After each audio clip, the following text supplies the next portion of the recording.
La controversia arriana y el Concilio de Nicea. Y creemos en un Señor Jesucristo, el Hijo de Dios, engendrado como el unigénito del Padre, es decir, de la substancia del Padre, Dios de Dios, luz de luz, Dios verdadero de Dios verdadero, engendrado, no hecho, consubstancial al Padre. Credo de Nicea.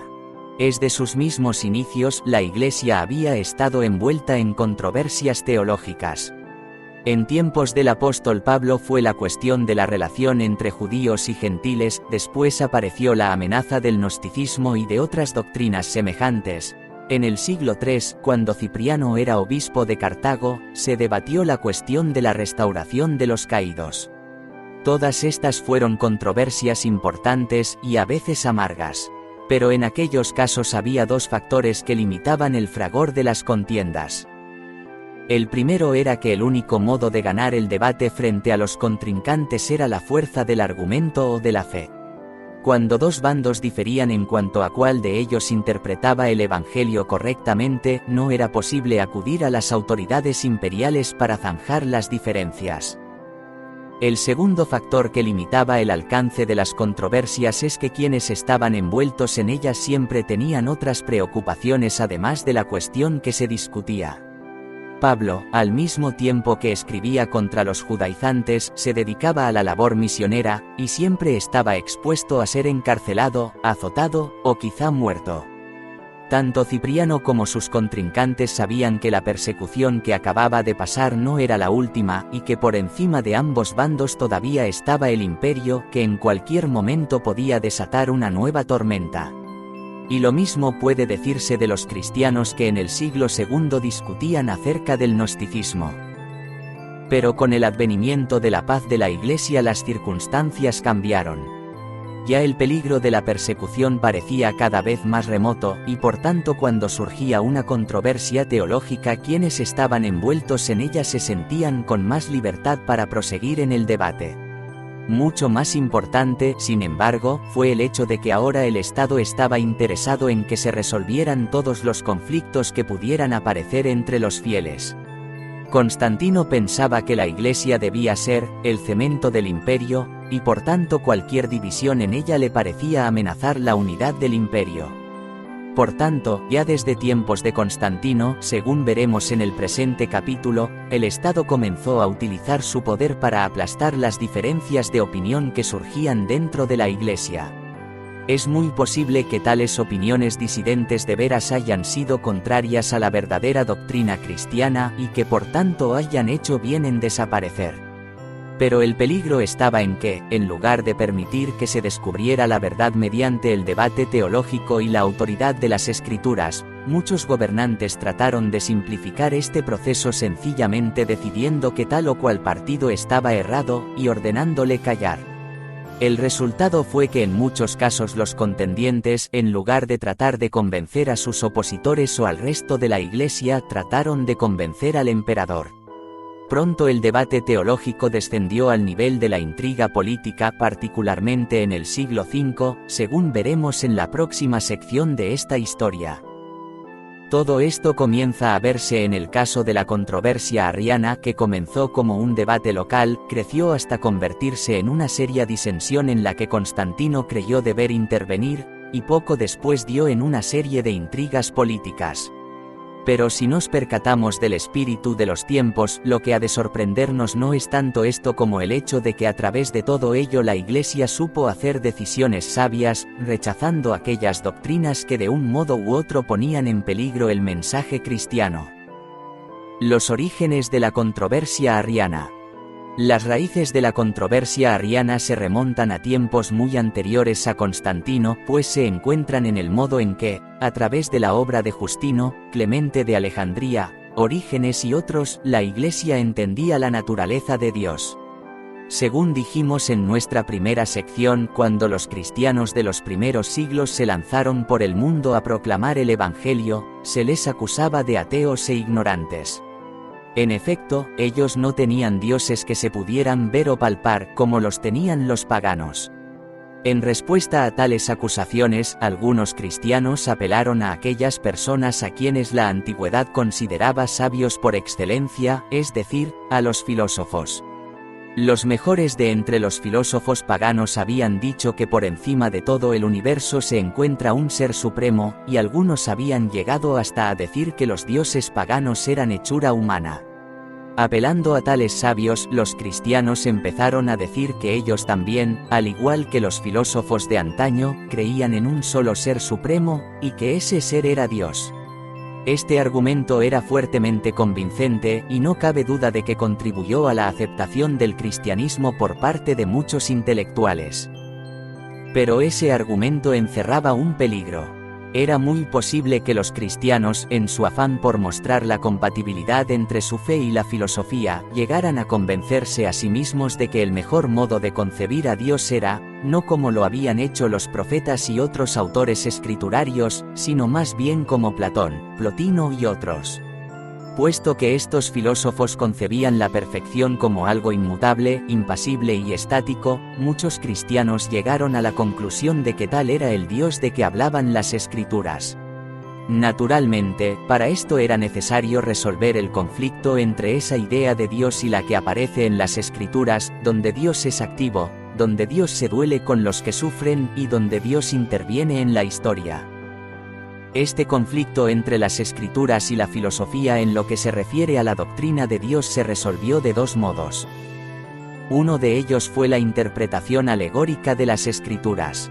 Según esa interpretación, dondequiera que las Escrituras se referían a algo indigno de Dios, es decir, a algo que se oponía al modo en que los filósofos concebían al Ser Supremo, esto no debía interpretarse literalmente, sino alegóricamente. Así, por ejemplo, si las Escrituras se refieren a Dios hablando, esto no ha de entenderse literalmente, puesto que un ser inmutable no habla. Intelectualmente, esto satisfizo a muchos.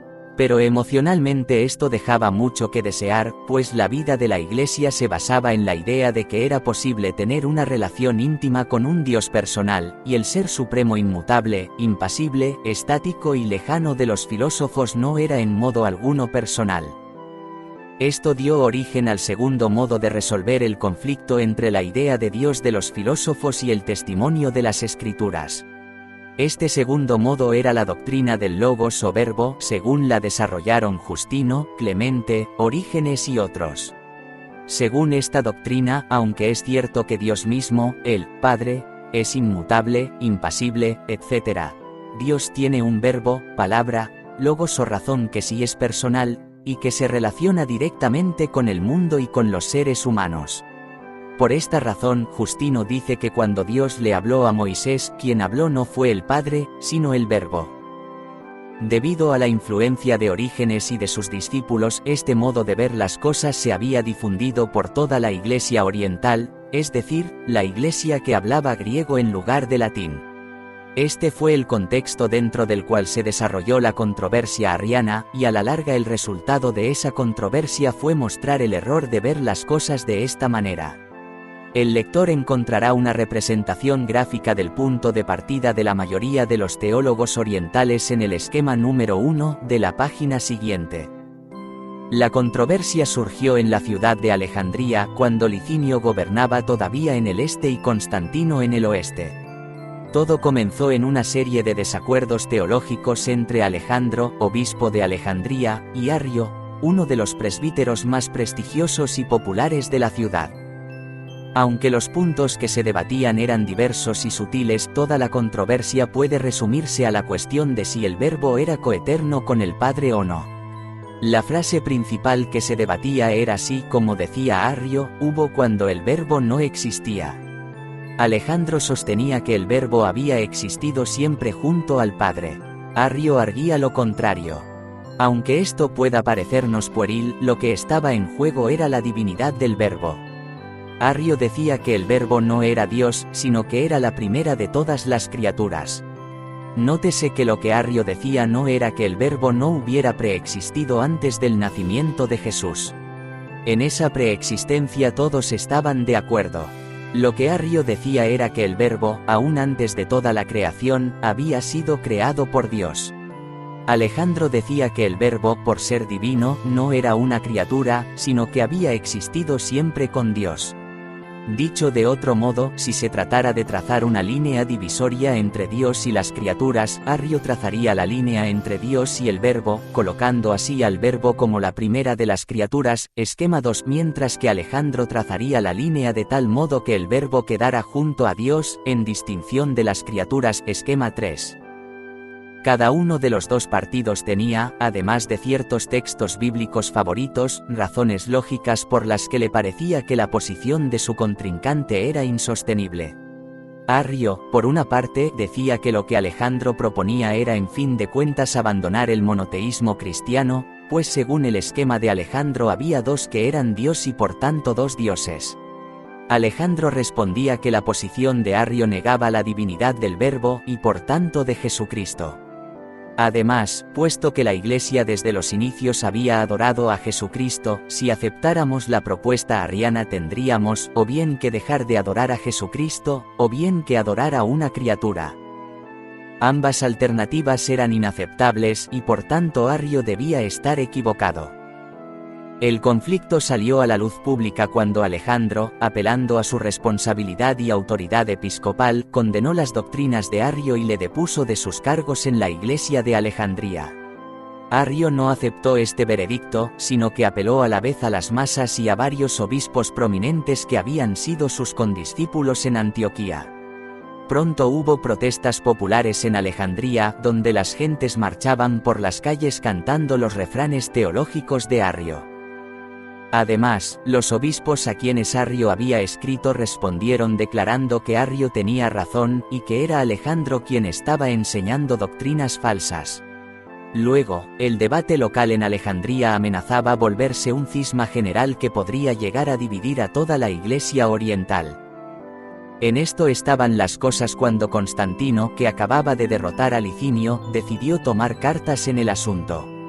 Su primera gestión consistió en enviar al obispo Osio de Córdoba, su consejero en materias eclesiásticas, para que tratara de reconciliar a las partes en conflicto. Pero cuando Osio le informó que las raíces de la disputa eran profundas y que la disensión no podía resolverse mediante gestiones individuales, Constantino decidió dar un paso que había estado considerando por algún tiempo: convocar a una gran asamblea o concilio de todos los obispos cristianos, para poner en orden la vida de la Iglesia, y para decidir acerca de la controversia arriana. El Concilio de Nicea.